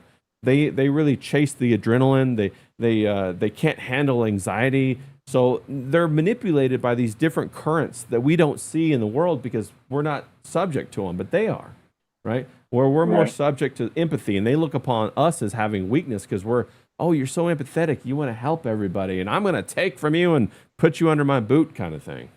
Yeah, because I think one of the defining characteristics, is it a sociopath or a psychopath, that they can't even imagine you have feelings. Exactly. Which one? Yeah.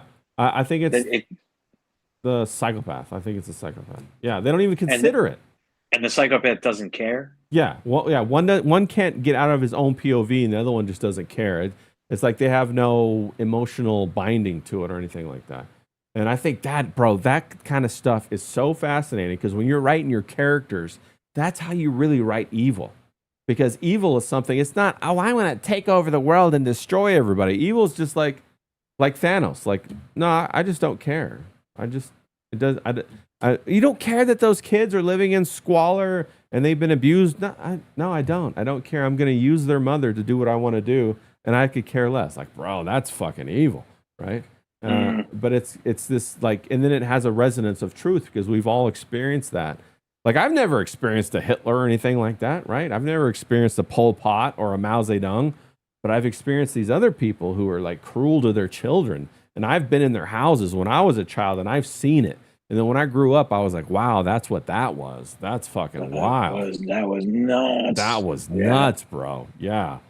So, maybe we'll talk about that next time. We're going to wrap it up here, Charlie. We definitely hit the 2-hour mark. I appreciate you as always coming on. I have a blast talking to you. I love it. We talk about so many good things. I'm going to pull up real quick your YouTube, and I want everybody to go Charlie Snogans. Go give him a follow, a subscription. I've subscribed. He draws the Ninja Turtles with his children, and it's absolutely adorable. This shit should have like 100,000, bro. He should be the next big guy out there doing all this kind of stuff. It's absolutely adorable. This guy, he should be making, you should be monetized doing this and kind of bringing this. Every parent and their child should sit down and draw along with you and draw these. And so if you're a parent, I would encourage you to do that with your child. It's a quality time, and they'll get a really good chance to bond with you. So.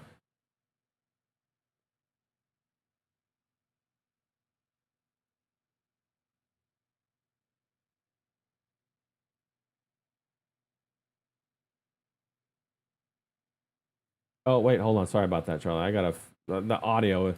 I didn't fix it on this side. So people were, you're talking and they're like, wait, I can't hear it. What the hell this guy's saying? He's dropping golden nuggets and I can't hear it. So, okay, you're back now. Now we'll talk lots of jokes and I'll explain how to draw. And I have to be clear so that the 10-year-old or the 12-year-old can follow along. And at the same time, they'll explain something to me that was really cool in a new Lego or Spider-Man cartoon that I'm unaware of. And then at the same time, sometimes I'll explain something about how the Marines started and where the term leatherneck comes from. Okay, cool. And then there'll be a joke. And I've listened back to it. It's kind of funny. Yeah. It's fun and it's funny. Well, that's what I would say also is record it. I wouldn't say like necessarily, you could just audio record it. I'm going to drop Charlie's link in the chat. But I would say auto record it because, my mom, she still pulls out every once in a while. She'll pull out recordings from when she was reading my brother and myself a book when we were little tiny guys. And it's so crazy to hear your voice when you're like 4, 5, 6, 7, 8, and the conversations that you have, and they're so childlike but so mature at the same time, and it's fascinating to hear. And so I would encourage everybody who has children or anything like that, try this out with your children, because it's the bonding time. And Charlie knows this better than I. I'm not yet a father. I hope to be soon someday. But it's the bonding time, those little moments that you get that are going to really make the biggest impact. And that's what the kids are going to talk about when you're walking them down the aisle, or when you're standing in their best man line or whatever. When either one of them's getting married, they're going to say, "Dad, do you remember we were drawing turtles?" Or, "Hey, do you remember when I painted that plate and everybody loved that plate?" I've always remembered that, and that's been fantastic. And so I encourage all of you people to, follow in Charlie's line. Take his lead and have those experiences with your children, because that's really what matters. And it's not the moments where you're on vacation, or the golden moment where it's something that was planned, or bonding time. I like the down moments where it's just you're just sitting there. Yeah. Where you make a crummy drawing, or you make a joke, or the downtime together is to me the best part. Yeah. Yeah. And I'm always stressing, I don't have a 3-generation family, but I wish I did. And so I say, that's the best. You got to grow yours where you're at. And if you don't have it, start it with you. Okay. And if you do have one, you're a blessed person. And if you have one, you're a blessed person. But get yourself a 3-generational family that has the grandparents, the parents, and the children all involved. That's what I say. If anybody wants to rebel against whatever they're doing in the world that you think, if you're a conspiracy theory like myself, and you think they're doing all this shit, or if you're just a normal person like Charlie, have a 3-generation family so you can have a great Thanksgiving and a great Christmas, and it really enriches the lives of your children and yourself so much with the experiences. So that's what. Anything before we bounce out of here, Charlie, you want to leave the people with? I'm just looking at myself and I think, geez, I was jogging the other day, and some guy in a car stopped me and he goes, "That's it, you're still doing it." And I went, "Oh, bro, how old do you think I am?" Bro, okay, there's this one other thing I want to say before we bounce out of here. Aren't guys just fucking the greatest? Like, yes. I go around, I meet so many guys that are strangers, and we have these little conversations that are just like maybe, 5-line conversations, and they're fantastic. Now, try to do that with women, bro. It don't work at any age, bro. Over 50. Okay, do it with the ones over 50? Okay. All right. Yeah, maybe it'll work again. Yeah, maybe they're not on guard anymore. Yeah, okay. They don't think you're trying to steal their boobies. Right. Yeah. All right, Charlie. It's a great talking to you. Thanks so much for everything. Thanks for talking. We'll schedule another one. Everybody in the chat, thank you guys for being out here. We're gonna bounce out of here. Big.